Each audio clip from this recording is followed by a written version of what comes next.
After many years of working in radio and television and opening her own business, Clare Mawisa joined the Carte Blanche team in 2015. Now, the program has become an institution among South African television audiences, and that's since it began in 1988, and it has a reputation for credibility in South African television journalism. Presenter and broadcaster Clare Mawisa joins me to discuss some of the highs and the lowlights of her career. Clare, a very good morning to you. It is an absolute pleasure to be talking to you on this beautiful Saturday morning, as well as we celebrate Women's Day. Congratulations, first of all, on quite an amazing career. Women's Month, by the way. Congratulations on that career. I mean, it's spanned decades, so over 20 decades. It's something phenomenal to have been able to see you grow in front of camera as well. How has it been for you? Thank you so much, first of all, for having me. Yes, looking back, it has been something of an evolution. I think a lot of things that people are seeing now from me, for example, on Carte Blanche, maybe they were always there, but they were just a slow reveal over the years because different opportunities allowed me to show different strengths and different skills to the public. But it's been really something of... I myself, when I look back, I'm so grateful for the career that I've been able to have and the graciousness of the South African public just to stay with me and to support what I'm doing. So it has been almost 30 years in the business, and I'm grateful for it. I mean, and you've done it so elegantly as well. Let's talk about some of those highlights that you've experienced over the years, from, appearing on your first magazine cover at the age of 15 to getting onto television on SABC1, and even what some people might not know, going behind the scenes into radio, into the radio space, whether it was production or head of programming as well. Talk to me about just some of the highlights that, when you think back on your career, really stands out for you.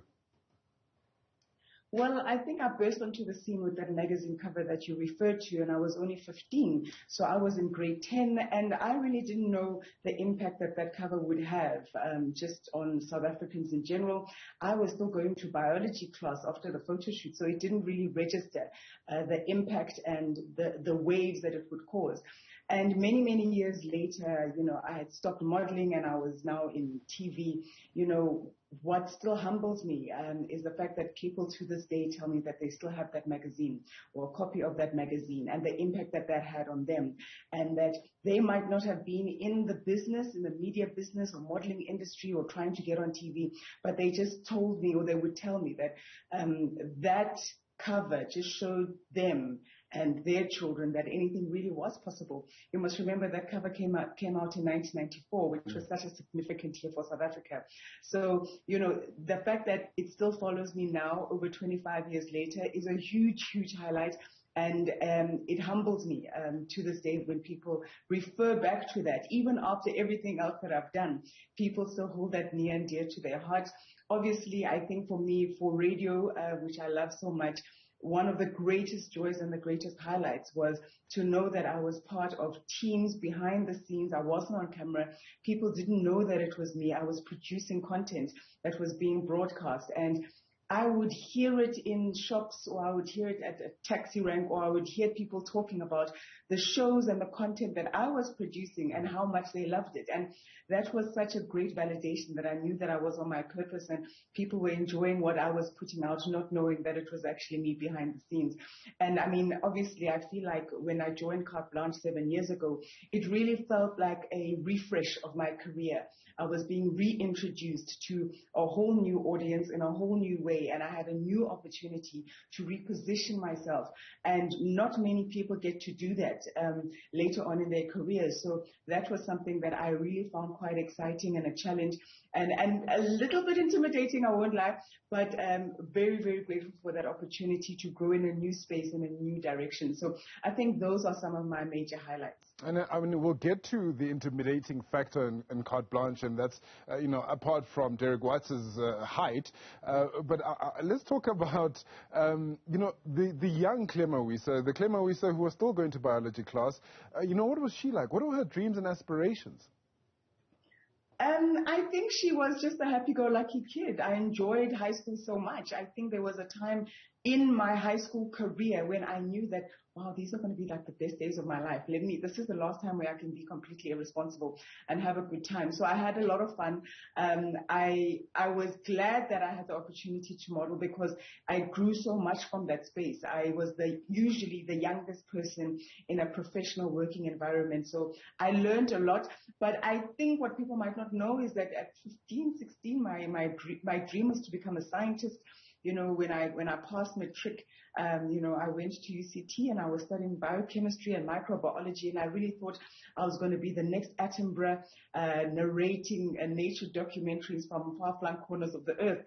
Obviously, that dream changed, but I think it evolved a bit. I'm not Attenborough, I'm not in Antarctica, but I'm still telling stories from all over the country, so I think it's close enough. As the cool kids will say, well, you're still as cold as ice.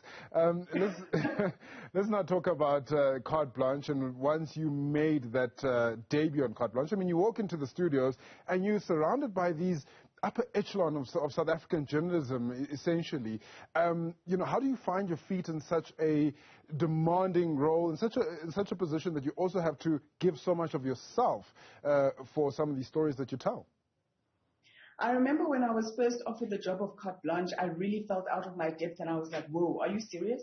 I really felt so in awe still of all of the presenters that were there and the careers that they had built and, who they were and how they told stories. And I thought to myself, how am I going to find my space in this much loved, much revered institution of a show? And it really is my growth in Carte Blanche, I owe it completely to the engine that people don't see, the researchers and the producers and the editors, executive producers, the people there really with their feedback, with their guidance, with their constant conversations with me, I've been able to grow and find my own place and my own way of telling a story. Only Derek Watts can tell a story like Derek Watts. Nobody else can do that, and that's okay. I needed to try and find my voice. So it took me a while to settle in, but I must tell you, I still get a bit starstruck when I see Derek, and Derek comes to me and he says, hi, Claire. Because, I was watching him when I was a child on Sunday night, and my mother would tell me to keep quiet. Uncle Derek is talking. And now he's a colleague. So it's been a journey to find my voice and to find my stride in that space, but it's been very supportive. Viewers and the team at Carte Blanche have been really phenomenal. Your career has always run parallel to things that you're very passionate about. You started Luminosity as well. Just talk to me about how that now translates and just your personal life and your passions in terms of giving back, how that translates to where you are at the moment. Yes, so when I was 14 years old, I went to a life skills workshop, and it was to prepare me for the modeling industry, what to expect. But in that life skills workshop, I learned a lot about self-esteem, how to handle rejection, peer pressure, bullying that might potentially show itself in the modeling industry.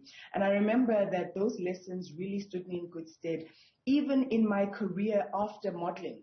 And as I was progressing, I was on TV and people were getting to know me. A lot of young women would come up to me and ask me for simple advice on how they could navigate the world, not even just the media industry. And I always felt quite under pressure to try and give them a pearl of wisdom in a shopping mall in like 2 minutes. And so my business partner and the woman who actually facilitated that workshop, she and I, her name is Karen Bird, we came together and we decided to run these life skills workshops for young women across the country. And it's called Luminosity Lab. And it's my way of giving back because I do believe that my success is intertwined with every other person's success. I can't be celebrating my success if somebody else is struggling and wanting to know how I did it. And so Luminosity Lab has been really a passion project.